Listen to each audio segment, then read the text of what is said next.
Shalom jemaat Tuhan, sebentar lagi kita akan mendengarkan pendalaman Alkitab yang akan disampaikan oleh Bapak Pendeta Henok Edi. Selamat menyaksikan. Shalom, puji Tuhan Bapak Ibu Saudaraku yang saya kasihi. Kita masuk kembali dalam kelas secara khusus dalam pendalaman Alkitab ini. Tema kita adalah keilahian Kristus yang dinyatakan oleh sifat-sifatnya. Jadi kita akan belajar sifat ilahi dari Tuhan Yesus Kristus. Mari kita siapkan hati kita berdoa kepada Tuhan. Bapa kami dalam sorga, bersyukur buat waktu yang sudah Kau berikan bagi kami untuk kembali kami belajar dari firman-Mu. Tolong kami, biarlah firman-Mu boleh mencerahkan pikiran dan hati kami, secara khusus kami boleh memiliki pemahaman yang lebih benar, tepat tentang Engkau Tuhan. Pakai hamba-Mu, boleh menjadi alat-Mu untuk menyampaikan apa yang Kau mau kami dengar. Lebih dari itu boleh kami terapkan dalam hidup kami. Kami bersyukur dan kami berdoa dalam nama-Mu Tuhan Yesus. Haleluya. Amin. Puji Tuhan, Bapak Ibu Saudaraku yang saya kasihi, kita akan awali lebih dahulu dengan sebuah ayat yang perlu kita baca dan kita pikirkan, renungkan. Begitu dalam ayat ini. Kolose pasal 2 ayat yang ke-9. Sebab dalam Dialah berdiam secara jasmania seluruh kepenuhan kealahan. Saudaraku, sifat-sifat ilahi yang dikenakan kepada Tuhan Yesus Kristus memberikan suatu pernyataan yang terang bahwa di dalam Dia berdiam secara jasmania seluruh kepenuhan Allah. Setiap sifat yang berhubungan dengan keilahian atau dikenakan kepada Allah Bapa atau Roh Kudus dapat dikenakan juga kepada Tuhan Yesus Kristus. Nah, kalau kita melihat mencermati Kolose 2 ayat 9 dalam naskah aslinya, Bapak Ibu Saudaraku, dalam teks Yunaninya, ayat ini sangat ditekankan. Jadi perkataan dalam Dialah dari kata Yunani en autoi, diletakkan di depan. Dan oleh karena itu ditekankan. Dan kata berdiam dari kata Yunani katoike, itu berarti tinggal selama-lamanya. Jadi perkataan berdiam secara jasmania seluruh kepenuhan kealahan, jelas itu dimaksudkan untuk menerangkan bahwa di dalam Kristus berdiam semua yang ada dalam Allah. Puji Tuhan.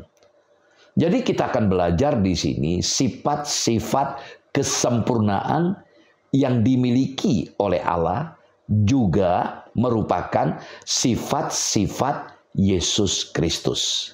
Nah, berikut ini beberapa sifat utama Yesus Kristus akan kita pelajari bersama-sama. Yang pertama, Maha Kuasa. Bisa disebut dengan istilah omnipoten.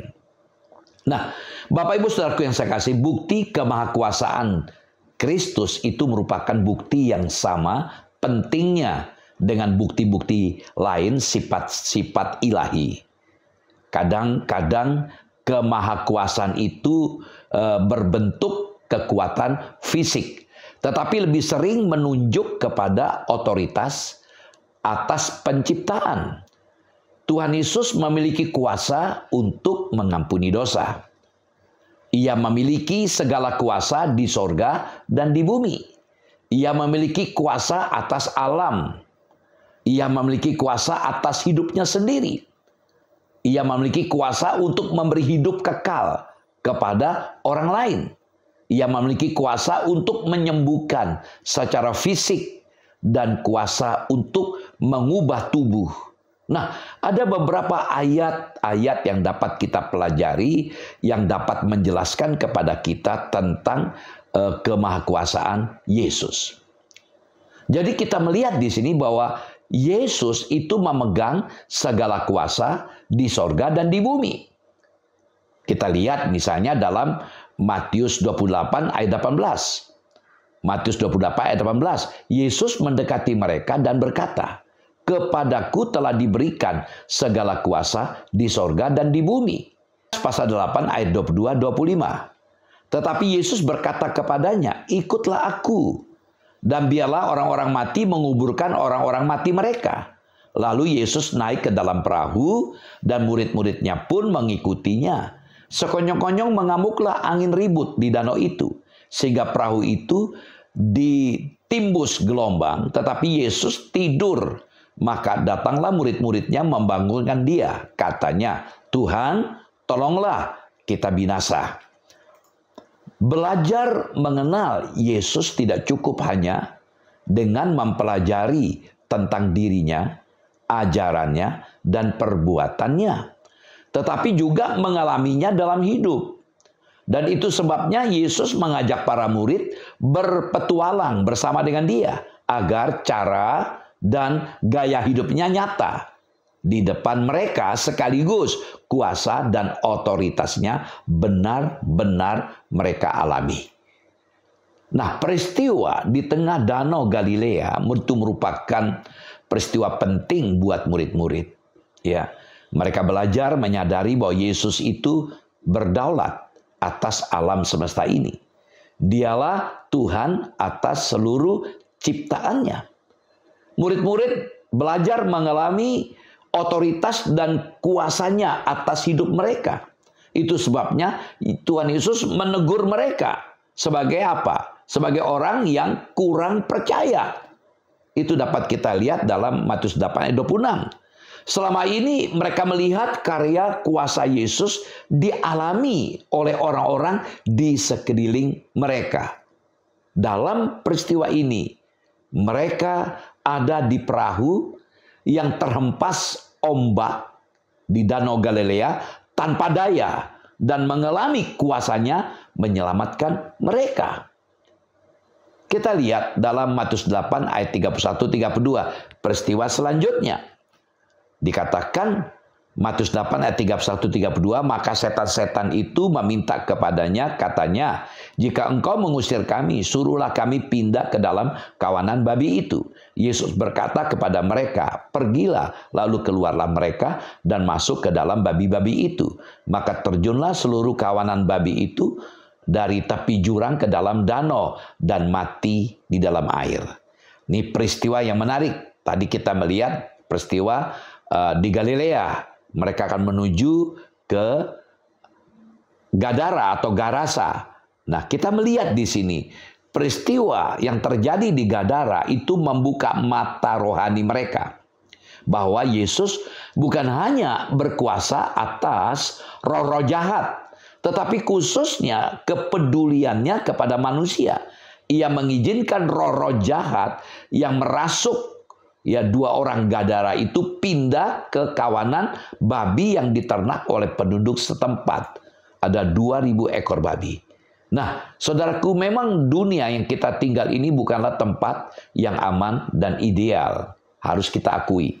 Kuasa alam, setan, penyakit, kejahatan dapat merusak dan juga membinasakan hidup manusia. Tetapi pengalaman iman bersama Yesus membuat hati murid-murid semakin yakin bahwa Yesus itu maha kuasa. Angin ribut dan gelombang tunduk kepada perintah Yesus. Kehadirannya sudah membuat setan-setan meninggalkan orang yang dirasukinya. Saat bersama Yesus, apakah pada saat ketakutan ataupun ketiadaan iman, datanglah kepada Tuhan Yesus dan mintalah pertolongan darinya. Maka kuasanya akan membuat kita takjub dan heran. Dia Allah yang Maha Kuasa. Nah, saudaraku, selanjutnya kita akan belajar. Ia berkuasa untuk mengampuni dosa. Hal yang hanya dapat dilakukan oleh Allah. Manusia tidak mungkin dapat mengampuni dosa.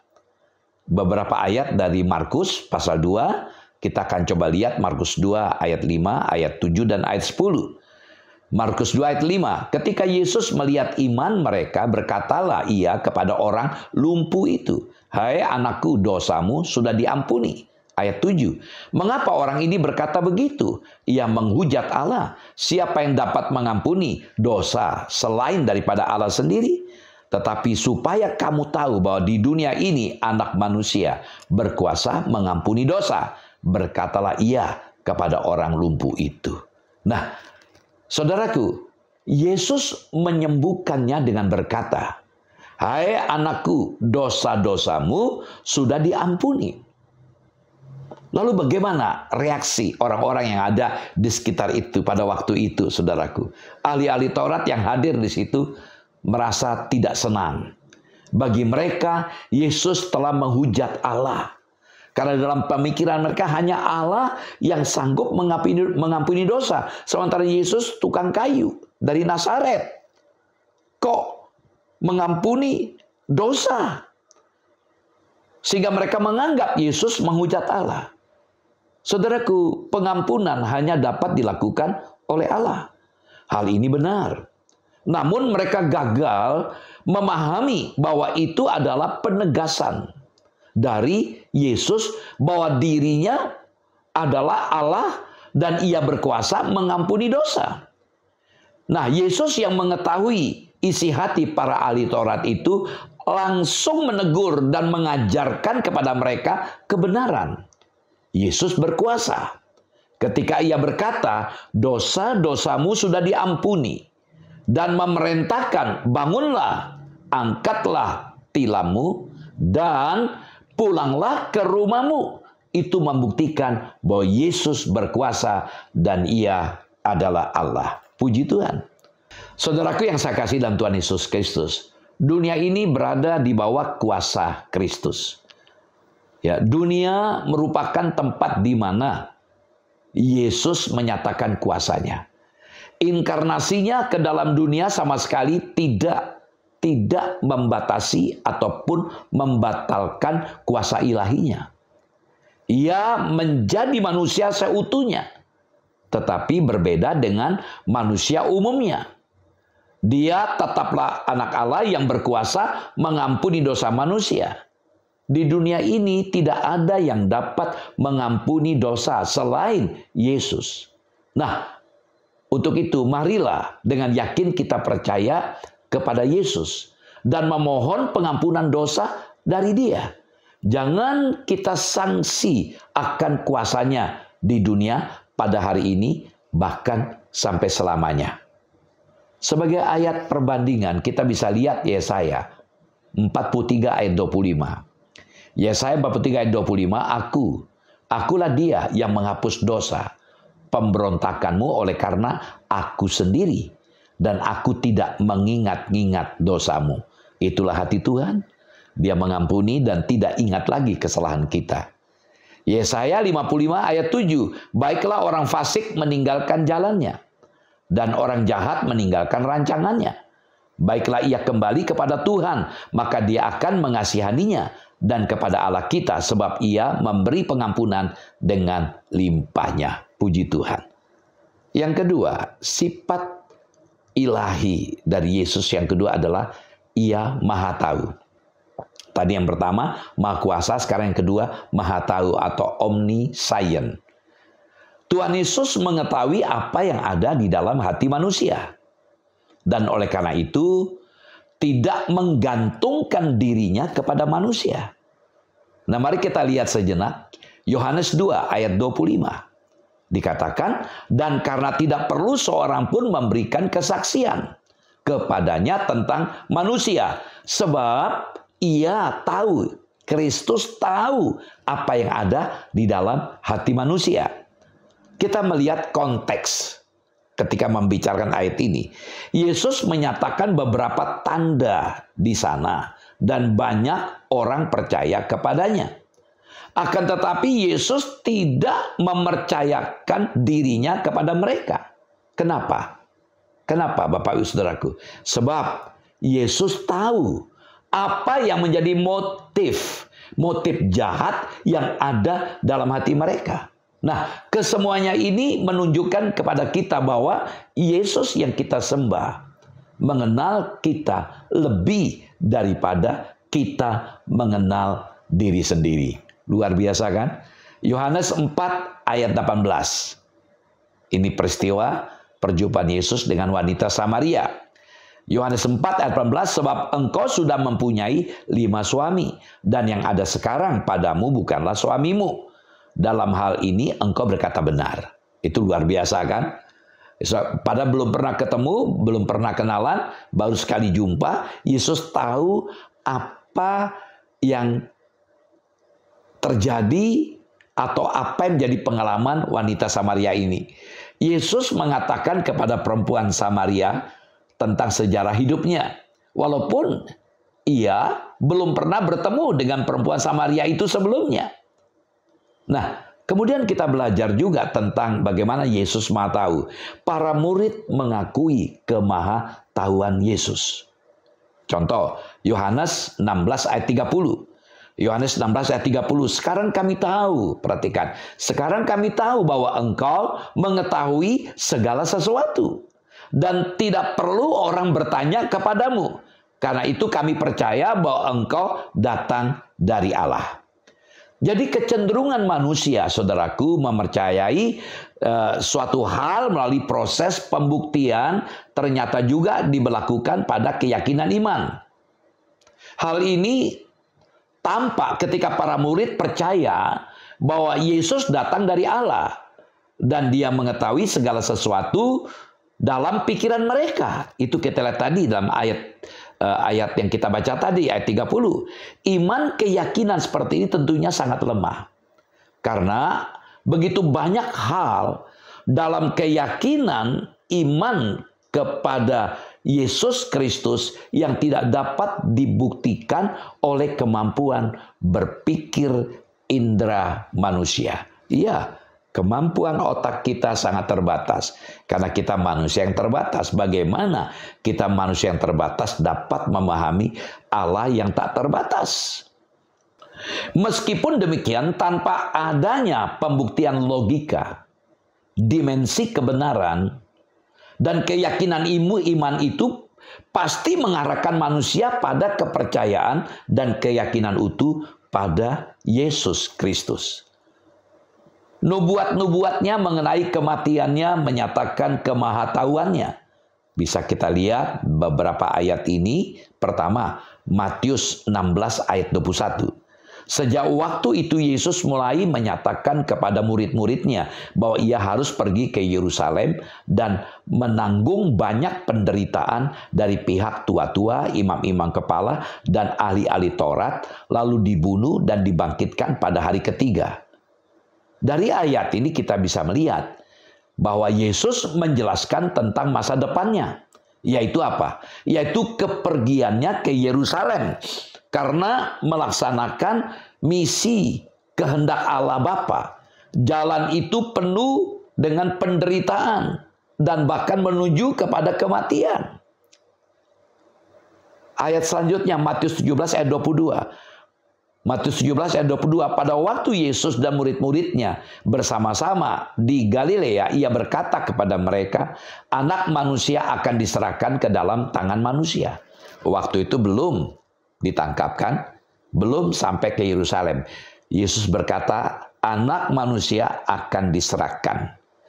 Matius 20 ayat 18-19. Sekarang kita pergi ke Yerusalem dan anak manusia akan diserahkan kepada imam-imam kepala dan ahli-ahli Taurat. Dan mereka akan menjatuhi dia hukuman mati. Dan mereka akan menyerahkan dia kepada bangsa-bangsa yang tidak mengenal Allah. Supaya ia diolok-olokkan, disesat, dan disalibkan. Dan pada hari ketiga ia akan dibangkitkan. Perhatikan di sini, anak manusia akan diserahkan. Yesus tahu apa yang akan terjadi nanti. Matius 26 ayat 1 dan 2. Matius 26 ayat 1 dan 2. Setelah Yesus selesai dengan segala pengajarannya itu, berkatalah ia kepada murid-muridnya, kamu tahu bahwa 2 hari lagi akan dirayakan Paskah, maka anak manusia akan diserahkan untuk disalibkan. Kamu tahu. Dasarnya apa? Kan dikatakan anak manusia akan diserahkan.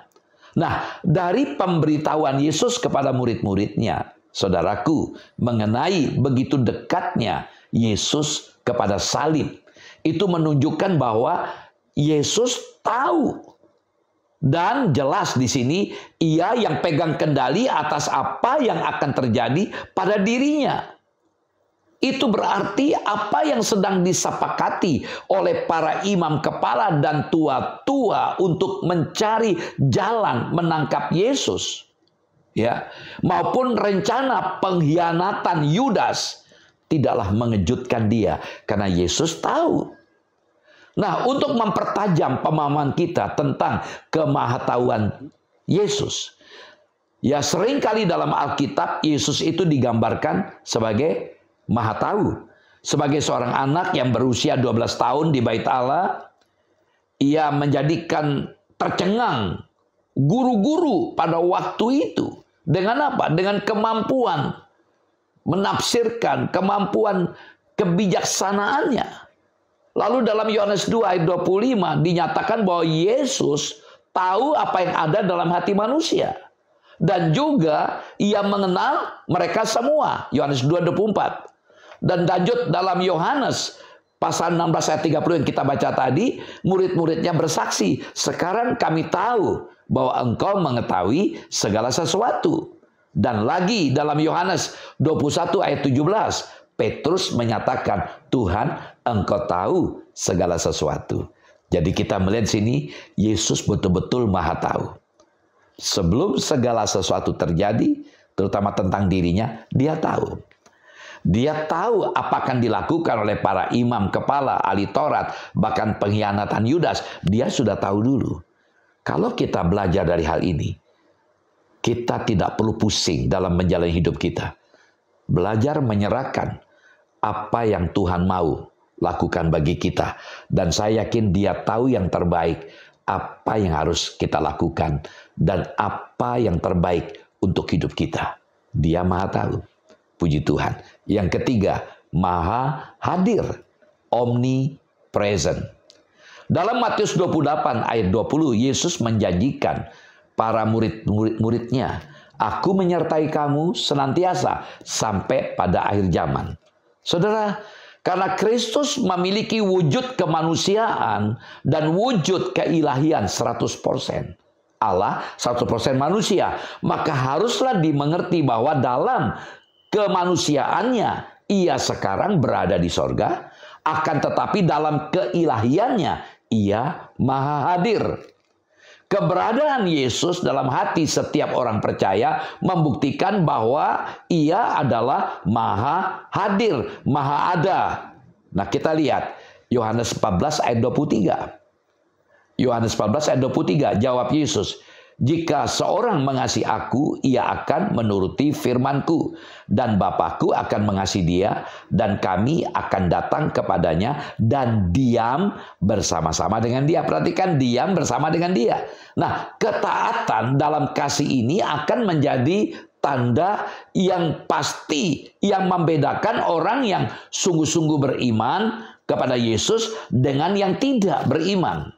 Nah, di sini kita melihat adanya hubungan relasi yang tak terpisahkan antara iman, kasih, ketaatan, pertolongan Roh Kudus, kehadiran Yesus dan Bapa, dan pengenalan akan Allah. Puji Tuhan. Kita lanjut Efesus pasal 3 ayat 17. Sehingga oleh imanmu Yesus diam dalam hatimu, dan kamu berakar serta berdasar di dalam kasih. Perhatikan, sehingga oleh imanmu Kristus diam di dalam hatimu.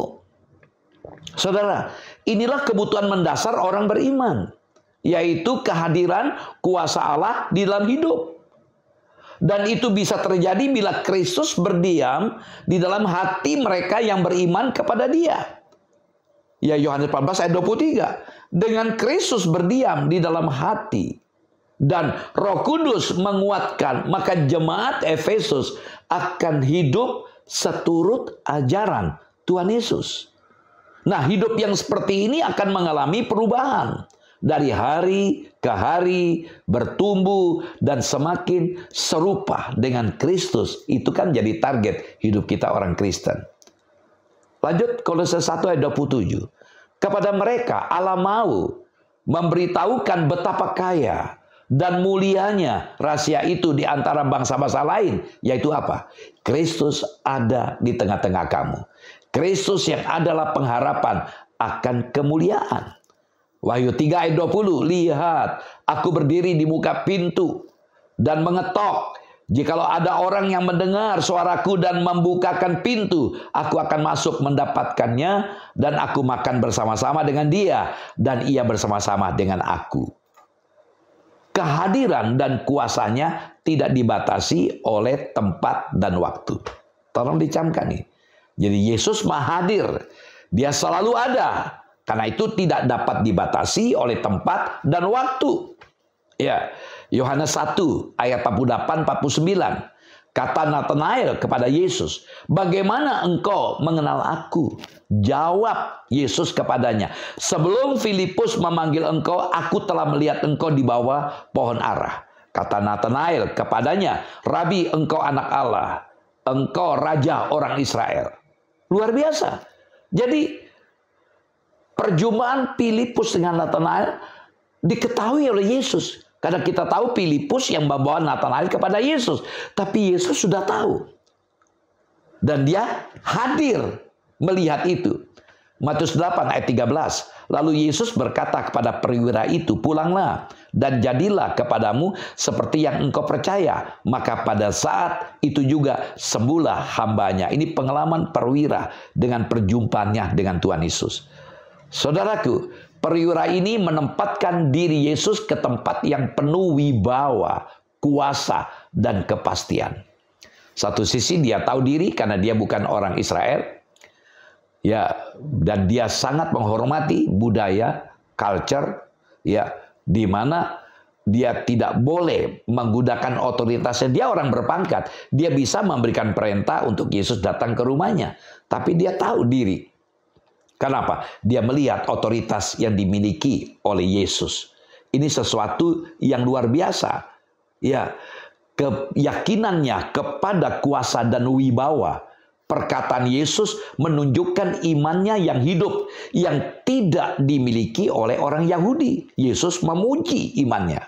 Iman yang kuat tak dapat dipisah dari kuasa Allah. Seperti orang yang kenal Allah dalam firman-Nya. Yesus menginginkan orang memiliki iman penuh kepada dia. Sebab dia memang yang berdaulat. Yang punya otoritas untuk memerintah. Atau menuntut orang beriman mutlak kepadanya. Sayang, orang-orang Israel yang seharusnya memiliki iman malah dipermalukan oleh seorang yang tidak kenal Allah. Yaitu perwira yang berpangkat ini. Begitu yakin akan kuasa Yesus.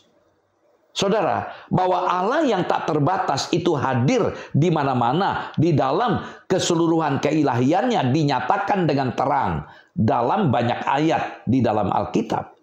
Kemahadiran Allah terutama dikenakan kepada Yesus Kristus dalam janji-janjinya kepada murid-muridnya bahwa ia akan tinggal dengan mereka selama-lamanya. Tadi sudah kita baca Matius 28 ayat 20. Janjinya untuk diam di dalam orang percaya. Yohanes 14 ayat 18, 20, 23. Yang tidak mungkin apabila Kristus tidak maha hadir. Hal ini dikuatkan oleh pengalamannya dengan Nathanael. Tadi kita baca Yohanes 1:48. Apabila Yesus adalah Allah, maka ia maha hadir. Dan apabila ia maha hadir, maka ia adalah Allah. Puji Tuhan. Kita sudah belajar 3 hal. Yang pertama, Yesus maha kuasa. Yang kedua, Yesus maha tahu. Yang ketiga, Yesus maha hadir. Yang keempat, Yesus tidak berubah. Immutability. Yesus tidak pernah berubah. Harus menjadi keyakinan kita. Ia tidak bertambah atau berkurang. Tidak semakin baik dan tidak berkurang baik. Apa yang ada pada Yesus adalah tetap. Ia adalah sama sampai selama-lamanya. Ibrani 13 ayat 8. Ibrani 13 ayat 8 mengatakan Yesus Kristus tetap sama. Baik kemarin maupun hari ini dan sampai selama-lamanya. Kebenaran bahwa Yesus tidak berubah merupakan suatu jangkar yang kuat bagi iman kita. Situasi di sekitar kita mungkin saja bisa berubah drastis. Namun satu hal yang harus diyakini adalah Tuhan Yesus Kristus tidak pernah berubah sampai selama-lamanya. Ini adalah sifat keilahiannya. Kita lihat dua ayat. Maleakhi 3 ayat 6 dan Yakobus 1 ayat 17. Maleakhi 3 ayat 6. Maleakhi 3 ayat 6 mengatakan bahwasanya aku Tuhan tidak berubah dan kamu Bani Yakub tidak akan lenyap. Perhatikan, Tuhan tidak berubah. Yakobus 1 ayat 17. Setiap pemberian yang baik dan setiap anugerah yang sempurna datangnya dari atas, diturunkan dari Bapa segala terang. Padanya tidak ada perubahan atau bayangan karena pertukaran. Allah bukan hanya terang adanya. Ia pun tidak berubah. Bukan seperti ciptaan yang dapat berubah. Sifat Allah yang terang dan kekal itu menyebabkan kehendaknya selalu bertujuan baik. Hal itu nyata dalam firman-Nya. Sebagai perbandingan, Mazmur 102 ayat 25 sampai 28. Mazmur 102 ayat 25 sampai 28. Aku berkata, ya Allahku, janganlah mengambil aku pada pertengahan umurku. Tahun-tahunmu tetap turun-temurun. Dahulu sudah kau letakkan dasar bumi, dan langit adalah buatan tanganmu. Semuanya itu akan binasa, tetapi engkau tetap ada. Dan semuanya itu akan menjadi usang, seperti pakaian. Seperti jubah, engkau akan mengubah mereka, dan mereka berubah. Tapi engkau tetap sama, dan tahun-tahunmu tidak berkesudahan. Mazmur ini berbicara tentang Tuhan Yesus Kristus, saudaraku. Dikatakan bagian terakhir, engkau tetap sama dan tahun-tahunmu tidak berkesudahan. Jadi apabila memang benar bahwa Tuhan Yesus tidak pernah berubah, maka pribadi yang sudah ada sejak kekekalan di masa lampau itu adalah juga pribadi yang tampak di muka bumi pada zaman Injil, dan pribadi yang sekarang dipermuliakan, yaitu Allah Anak di sorga. Ketidakberubahan ini berkenaan dengan seluruh sifat-sifat ilahi. Yesus tetap tidak berubah, dan karena itu ia tetap sama. Puji Tuhan. Yang terakhir, yang kelima, hidup. Segala yang diciptakan, manusia, binatang, tumbuh-tumbuhan dapat hidup karena mereka telah diisi dengan kehidupan. Ia mempunyai kehidupan dalam dirinya sendiri. Kehidupan dalam dirinya tidak didapatnya dari pihak lain. Ia sendiri adalah kehidupan. Nah, mari kita lihat ayat-ayat ini. Yohanes pasal 1 ayat yang keempat. Yohanes pasal 1 ayat keempat, dalam dia ada hidup, dan hidup itu adalah terang manusia. Yohanes 5 ayat 26. Sebab sama seperti Bapa mempunyai hidup dalam dirinya sendiri, demikian juga diberikannya anak mempunyai hidup dalam dirinya sendiri. Dalam Yohanes 1 ayat 4 tadi kita membaca bahwa di dalam dia ada hidup. Perhatikan. Ya, dalam dia ada hidup. Nah, kepentingan pernyataan ini lebih nyata dalam konteks ini. Jika anak memiliki hidup dalam dirinya sendiri, maka percakapannya dengan Nikodemus dan juga termasuk perempuan sumur Yakub, yaitu wanita Samaria, bukan omong kosong. Jadi segala mujizat, penyembuhan, dan kebangkitan sangat wajar jika dia memiliki hidup dalam dirinya sendiri. Menurut ayat ini, hidup yang dia miliki adalah sama dengan hidup yang dimiliki Allah Bapa, yaitu hidup ilahi, hidup kekal. Mazmur 26 ayat 11, tetapi aku ini hidup dalam ketulusan. Bebaskanlah aku dan kasihanilah aku. Adakah pembelaan yang lebih meyakinkan selain pembelaan Tuhan kepada anak-anaknya? Adakah bukti yang lebih meyakinkan daripada kesaksian hidup yang tidak bercela? Itu semua yang diyakini si pemazmur. Tuhan adalah pembelanya, dan kesaksian hidupnya adalah bukti dirinya benar. Apakah saudara sudah menyatakan diri sebagai orang yang sudah dibenarkan? Bila belum, bagaimana berharap kepada Tuhan akan menyatakan saudara itu benar? Integritas Daud sang pemazmur bukan didasarkan pada kemampuan dirinya, melainkan pada kasih dan kebenaran Tuhan. Hal ini menjadi penghiburan sekaligus dorongan bagi kita. Kita sedang terpanggil untuk menjadi teladan, contoh, model dalam integritas hidup yang berdasarkan kasih dan kebenaran Tuhan. Yeremia 2 ayat 13, sebab 2 kali umatku berbuat jahat. Mereka meninggalkan aku, sumber air yang hidup, untuk menggali kolam bagi mereka sendiri, yakni kolam yang bocor, yang tidak dapat menahan air. Saudaraku, jangan sekali-kali meninggalkan Tuhan demi apapun, karena hal itu sama saja dengan meninggalkan sumber hidup sejati demi kesia-siaan yang menuju kepada kebinasaan. Sebaliknya, pertahankanlah cinta pertama saudara kepada Tuhan dengan memelihara terus-menerus persekutuan yang intim, yang akrab dalam firman dan doa. Ingat dan hayatilah senantiasa anugerah pengorbanan Tuhan Yesus Kristus disalib melalui ibadah dan sakramen kudusnya, yaitu perjamuan suci. Hari ini kita sudah belajar tentang keilahian Kristus yang dinyatakan oleh sifat-sifatnya. Ia maha kuasa, omnipoten. Ia maha tahu, omniscient. Dia maha hadir, omnipresent. Dia tidak berubah, immutability. Dia hidup. Nah, saudaraku, sebagai refleksi, kita bisa lihat dalam Mazmur 139 ayat 1 sampai 24 tentang bagaimana kita memahami sifat-sifat ilahi, lalu bagaimana kita menerapkan hal ini, pemahaman ini dalam hidup kita sehari-hari. Dari ayat-ayat ini, Bapak Ibu Saudaraku, kita melihat bahwa tidak ada yang tersembunyi. Hal apakah yang sangat memengaruhi hidup seseorang? Menurut pemazmur, pikiran, perenungan, dan pengenalan akan Allah berdampak besar dalam kehidupan seseorang. Seluruh keberadaan hidup kita, dari yang nampak sampai yang tersembunyi, terbuka di hadapan Allah. Tidak seorang pun dapat menyembunyikan diri atau menjauh dari Tuhan. Nah, saudaraku, Allah memperhatikan masing-masing pribadi sejak masih dalam kandungan, bayi, anak-anak, hingga dewasa. Karena itu, saudaraku, Allah sangat mengharapkan kejujuran dan keterbukaan kita di hadapan Tuhan. Betapa bermaknanya hidup pribadi seseorang di hadapan Allah. Kemahatauan dan kedekatan Allah bukan untuk menangkap kita yang berdosa agar tidak luput dari hukumannya. Justru sebaliknya, Ia akan menjaga dan menuntun kita untuk mencapai yang terbaik. Dimanapun kita berada, ada rasa aman di dalam perlindungannya. Saudaraku, kadang sulit bagi kita untuk mengenal pikiran Allah.